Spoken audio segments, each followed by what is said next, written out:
And you know why they can't get away with exploiting when their kids party promote and they're lying with deals with corrupt individuals who are murderers and they murder people accepting a bribe?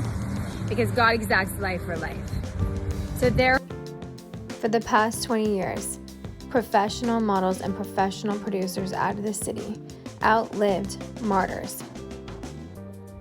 From managers recruiting employee prostitutes to be martyrs. OC is where all the human trafficking happened for the past 20 years, with viral clients at the hotels for Hotel Per Day. It's an occult movement blaming full-time, hard-working millennials for not being gainfully employed, kicking them out, cutting them off, blaming them, and causing martyrs. Because they're not gainfully employed for the past 20 years. Homeless when they make their kids homeless. You can't kick out your kids to be a party promoter or be homeless because you end up having affairs when you do that. So their own network did that. And that's what psychiatrists, institutions, organizations were paid off with a bribe to have them killed and raped for the Antichrist healthcare, exploiting hardworking sales reps, rejecting prostitution every day. It caused martyrs. CBS TV will let you know when there's a new economy.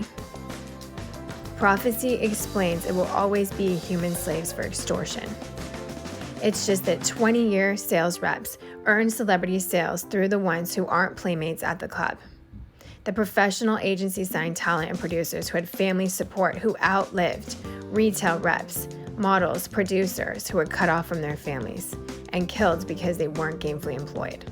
But they weren't compared to a different job. And it saves their lives to stand up for the agency rates when they have their checks stolen. They have a career no one else has by rejecting prostitution with managers, recruiting employees from suburbia for 20 years, and having more support than the martyrs who were cut off.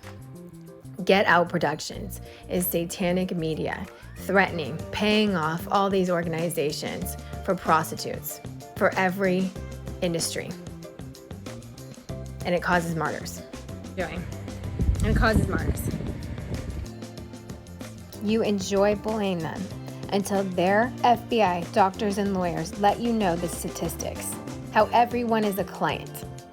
They'll live in suburbia beach houses when they survive. It's a referral. They have a restraining order from every slave trade accomplice who threatened criminals who accepted a bribe to have them drugged and killed for slave trade. Everyone is a client. They rejected prostitution with billionaires at the club when they're kicked out and cut off financially, when they're not gainfully employed, to be prostitutes in order to work minimum wage, to be gangbanged by murderers and be killed because they refuse to be a pimp at the club. Every company is paid off with their influencers, paid off for slave trade, drugging, raping, and killing, falsely accusing them. Every single model, producer, and legitimate business has a restraining order from slave trade, from ever being falsely accused of not being gainful when everyone's a client. It doesn't matter what they did for 20 years until they outlived all these people, outliving 10-year sales reps who needed support. It's physical. Invest in surgeries. Invest in healthcare. Preventative medicine. Celebrity sales. It's a referral for their party promoting sales network for 20 years before it became ran by a brothel entirely. They earned celebrity sales.